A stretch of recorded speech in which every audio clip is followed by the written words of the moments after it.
Akashvani Kolkata FM প্রচার তরঙ্গে খবর পড়ছি চঞ্চল ভট্টাচার্য। প্রথমে বিশেষ বিশেষ খবর। এক পৃথিবী এক স্বাস্থ্যের জন্য যোগ, এই ভাবনাকে সামনে রেখে আজ একাদশ আন্তর্জাতিক যোগ দিবস বিশ্বজুড়ে পালিত হচ্ছে। যোগ দিবস মানবতার জন্য নতুন যুগের সূচনা করবে বলে প্রধানমন্ত্রী জানিয়েছেন। যোগ কোনো ধর্ম বা সম্প্রদায়ের সঙ্গে যুক্ত নয় বলে জানিয়েছেন রাষ্ট্রপতি। পশ্চিমবঙ্গের রাজভবন, ভিক্টোরিয়া মেমোরিয়াল, জাদুঘরের পাশাপাশি রাজ্যের নানা জায়গায় মানুষ বিপুল উৎসাহ উদ্দীপনার সঙ্গে যোগ দিবসে সামিল হয়েছেন। প্রতিরক্ষা মন্ত্রী বলেছেন, অপারেশন সিন্দুরের মাধ্যমে ভারত যে কখনোই সন্ত্রাসবাদের সঙ্গে আপোষ করবে না সেই বার্তা দেওয়া হয়েছে।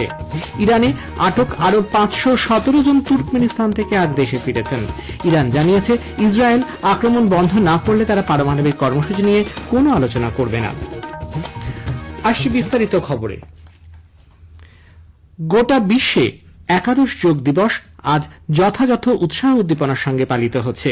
এবারে যোগ দিবসের মূল ভাবনা এক পৃথিবী এক স্বাস্থ্যের সঙ্গে যোগ। ভারত ছাড়াও এই উপলক্ষে পৃথিবীর নানা প্রান্তে নানা অনুষ্ঠানের আয়োজন করা হয়েছে। অন্ধ্রপ্রদেশের বিশাখাপত্তনমে বিশেষ যোগ ব্যায়ামের অনুষ্ঠানে যোগ দিয়েছেন প্রধানমন্ত্রী নরেন্দ্র মোদী।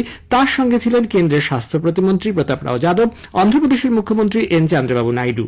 সেখানে সংক্ষিপ্ত ভাষণে প্রধানমন্ত্রী বলেন, যোগ সকলের জন্য, এর কোনো বয়সের সীমারেখা নেই। তাই এই যোগ দিবস মানবতার জন্য নতুন এক যুগের সূচনা করবে, যেখানে অভ্যন্তরীণ শান্তি বিশ্বনীতিতে পরিণত হবে।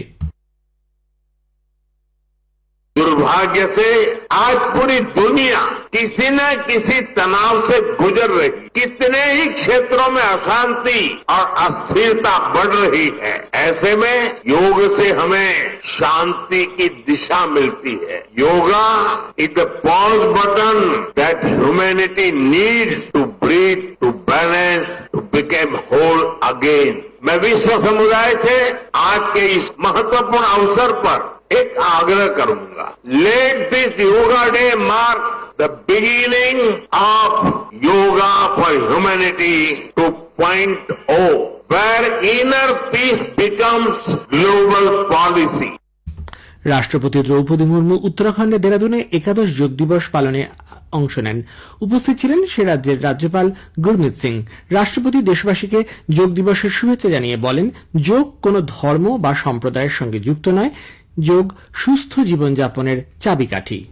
Prevention is better than cure. योगाभ्यास करने से व्यक्ति की इम्यूनिटी बढ़ती है। योग के अनेक प्रशिक्षण, प्राणायाम एवं योगासन की उपयोगिता बताते हुए ये स्पष्ट करते हैं कि किस प्रक्रिया को करने से किन किन रोगों का प्रतिरोध हो सकता है। आजकल जीवनचर्या से जुड़ी बीमारियों की रोकथाम में भी योग चिकित्सा को उपयोगी माना जाता है।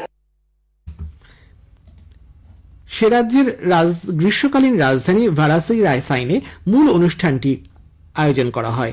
বিশ্বের নানা প্রান্তে আজ জাতি, ধর্ম, বর্ণ ও ভৌগোলিকতার বেড়া ভেঙে মানুষ যোগ দিবসের অনুষ্ঠানে সামিল হয়েছেন। ব্রিটেনে যোগাসনের বিশেষ অনুষ্ঠানে হাজির ছিলেন রাজা চার্লস। সেখানে যোগের ক্রমবর্ধমান জনপ্রিয়তার কথা উল্লেখ করে রাজা চার্লস বলেন, যোগ ঐতিহ্য, সহানুভূতি এবং কল্যাণের আন্তর্জাতিক নীতিগুলিকে তুলে ধরে। এর বার্ষিক উদযাপন ভবিষ্যৎ প্রজন্মের জন্য সুস্বাস্থ্য এবং সুখের প্রেরণা দেয়। কুরুক্ষেত্রের ব্রহ্ম সরোবরে যোগ দিবস অনুষ্ঠানে অংশ নেন যোগগুরু স্বামী রামদেব এবং হরিয়ানার মুখ্যমন্ত্রী নয়াব সিং সাইনি। একইভাবে আন্তর্জাতিক যোগাসন অনুষ্ঠানে অংশ নেন বিদেশমন্ত্রী ড এস জয়শঙ্কর, বিদেশ সচিব বিক্রম মিশ্রি। সারা দেশের সঙ্গে এ রাজ্যেও আজ আন্তর্জাতিক যোগ দিবস পালিত হচ্ছে। কলকাতার Rabindra Sarobar, eco park, Victoria মেমোরিয়ালের আশেপাশে মাঠে ভোরবেলা থেকেই যোগ অধিবেশনে ভিড় করেন শতাধিক উৎসাহী নাগরিক। কোথাও কোথাও হালকা বৃষ্টি হলেও তা যোগ উৎসাহীদের দমিয়ে রাখতে পারেনি। আন্তর্জাতিক যোগ দিবসে আজ কলকাতার রাজভবনে বিশেষ যোগাভ্যাসের অধিবেশন অনুষ্ঠিত হয়। শান্ত সবুজে ঘেরা উদ্যানে আয়োজিত এই অনুষ্ঠানে শিশু থেকে শুরু করে প্রবীণ নাগরিক পর্যন্ত 400 জন অংশগ্রহণকারী যোগাভ্যাসে সামিল হন। এই উপলক্ষে কলকাতার national institute of homeopathy football গ্রাউন্ডে আন্তর্জাতিক যোগ দিবসে অংশ নেন বিজেপির রাজ্য সভাপতি, কেন্দ্রীয় প্রতিমন্ত্রী সুকান্ত মজুমদার। অন্যদিকে ইন্ডিয়ান মিউজিয়ামে আন্তর্জাতিক যোগ দিবস অনুষ্ঠানে যোগ দেন বিরোধী দলনেতা শুভেন্দু অধিকারী সহ বিজেপি পরিষদীয় দলের সদস্যরা। সাংবাদিকদের প্রশ্নের উত্তরে বিরোধী দলনেতা বলেন, যোগ নিয়ে প্রধানমন্ত্রী যে পদক্ষেপ নিয়েছেন সারা বিশ্ব তাকে গ্রহণ করেছে। ভিক্টোরিয়া মেমোরিয়াল প্রাঙ্গণে কলকাতার ডিরেক্টর অফ অর্ডিন্যান্স ও এনসিসির 31 নম্বর ব্যাটালিয়নের বেঙ্গল ব্যাটালিয়নের সহযোগিতায় যোগ দিবস পালিত হয়েছে। এনসিসির প্রায় 500 ছাত্রছাত্রী এদিন বিশেষজ্ঞদের তত্ত্বাবধানে যোগাভ্যাস করেন। অনুষ্ঠানে উপস্থিত ছিলেন পদ্মশ্রী মাইম শিল্পী নিরঞ্জন গোস্বামী, অর্জুন পুরস্কার প্রাপ্ত দাবারু দিব্যেন্দু বড়ুয়া। 11তম আন্তর্জাতিক যোগ দিবস উপলক্ষে তথ্য সম্প্রচার মন্ত্রকের সেন্ট্রাল ব্যুরো অফ কমিউনিকেশনের কলকাতা আঞ্চলিক কার্যালয়ের উদ্যোগে 3 দিন ধরে বিভিন্ন অনুষ্ঠানের আজ ছিল শেষ দিন। উত্তর কলকাতার ন্যাশনাল ইনস্টিটিউট ফর লোকোমোটর ডিসেবিলিটিজ এর প্রাঙ্গণে আজ সকালে বিশেষভাবে সক্ষম বহু শিশু, তাদের অভিভাবক এবং আরো অনেকে যোগাভ্যাসের অনুষ্ঠানে যোগ দেন। উত্তরবঙ্গের শিলিগুড়ি ও পার্বত্য এলাকাগুলিতেও ছিল যোগচর্চার ব্যস্ততা। শিলিগুড়ি চা বাগান স্কুল এবং মহানন্দা নদীর তীরে আয়োজন করা হয় যোগ অনুশীলনের। দার্জিলিং এর পাহাড় ঘেরা প্রাকৃতিক সৌন্দর্যের মাঝে যোগাভ্যাস এক ভিন্ন মাত্রা এনে দেয় দিনটিকে। গ্রাম বাংলার চিত্রটি ছিল উৎসব মুখর। বিভিন্ন স্থানীয় ক্লাব এবং স্বনির্ভর গোষ্ঠীগুলি যোগচর্চার পাশাপাশি স্বাস্থ্য ও সুস্থতা নিয়ে সচেতনতামূলক অনুষ্ঠানের আয়োজন করে। বিভিন্ন বেসরকারি স্কুল ও কলেজে এই দিনটি পালন করা হয় যোগ প্রশিক্ষণ এবং প্রশিক্ষকদের বক্তব্যের মাধ্যমে। রাজধানী দিল্লিতেও এই উপলক্ষে বিশেষ অনুষ্ঠানের আয়োজন করা হয়। প্রধানমন্ত্রী নরেন্দ্র মোদী এই মাসের 29 তারিখে আকাশে মন কি বাত অনুষ্ঠানে তাঁর চিন্তাভাবনা দেশ বিদেশের মানুষের সঙ্গে ভাগ করে নেবেন। এটি হবে মন কি বাতের 123তম পর্ব। বেলা 11টা থেকে আকাশবাণী এবং দূরদর্শনের সবকটি প্রচার তরঙ্গ এবং Akashvani news on AIR website, mobile app, প্রধানমন্ত্রীর দফতর, তথ্য সম্প্রচার মন্ত্রকের ওয়েবসাইট ও ইউটিউব চ্যানেলে মন কি বাত সম্প্রচারিত হবে। হিন্দিতে এই অনুষ্ঠান সম্প্রচারিত হওয়ার পরই আঞ্চলিক ভাষায় এর তর্জমা শোনা যাবে। নিঃশুল্ক নম্বর 1800117800-তে মেসেজ করে কিংবা মাইগভ বা নমো অ্যাপে এ মাসের 27 তারিখ পর্যন্ত মতামত জানানো যাবে। এ খবর প্রচারিত হচ্ছে আকাশবাণী কলকাতার এফএম প্রচার তরঙ্গ থেকে।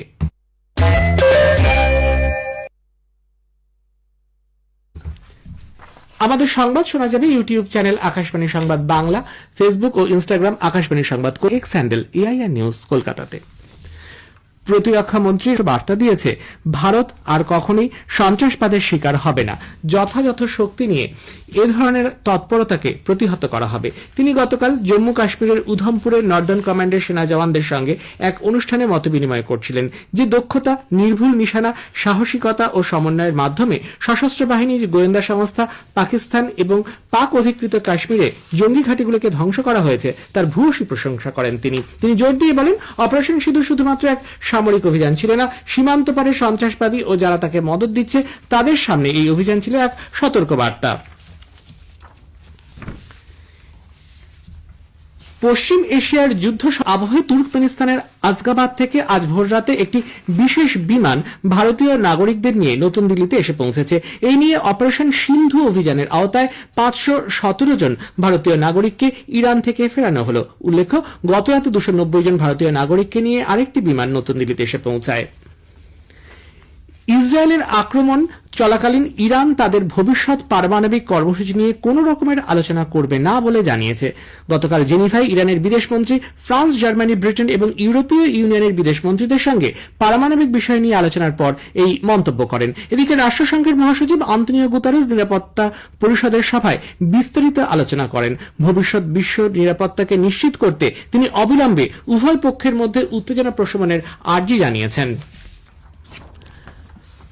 আবহাওয়া দফতর মধ্যপ্রদেশ, পূর্ব উত্তরপ্রদেশ ও দেশের উত্তর পূর্বাঞ্চলে আজ ভারী বৃষ্টির পূর্বাভাস দিয়েছে। হিমালয় সংলগ্ন পশ্চিমবঙ্গ, ছত্তিশগড়, ঝাড়খণ্ড, আন্দামান ও নিকোবর দ্বীপপুঞ্জ, হিমাচল প্রদেশ, উত্তরাখণ্ড, পাঞ্জাব, হরিয়ানা, চণ্ডীগড়, পশ্চিম উত্তরপ্রদেশ এবং পূর্ব রাজস্থানেও ভারী বর্ষণের সম্ভাবনা রয়েছে।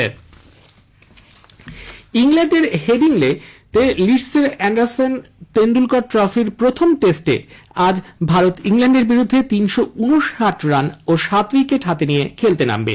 অধিনায়ক শুভমান গিল এবং সহ অধিনায়ক ঋষভ পন্ত অপরাজিত অবস্থায় আজকে ভারতের ইনিংস শুরু করবেন। উল্লেখ্য, গতকাল যশস্বী জয়সওয়াল ও শুভমান গিল 7 রান করেছেন। শেষে বিশেষ খবর আরো একবার। এক পৃথিবী, এক স্বাস্থ্যের জন্য যোগ, এই ভাবনাকে সামনে রেখে আজ 11 আন্তর্জাতিক যোগ দিবস বিশ্বজুড়ে পালিত হচ্ছে। যোগ দিবস মানবতার জন্য নতুন যুগের সূচনা করবে বলে প্রধানমন্ত্রী জানিয়েছেন। যোগ কোনো ধর্ম বা সম্প্রদায়ের সঙ্গে যুক্ত নয় বলে জানিয়েছেন রাষ্ট্রপতি।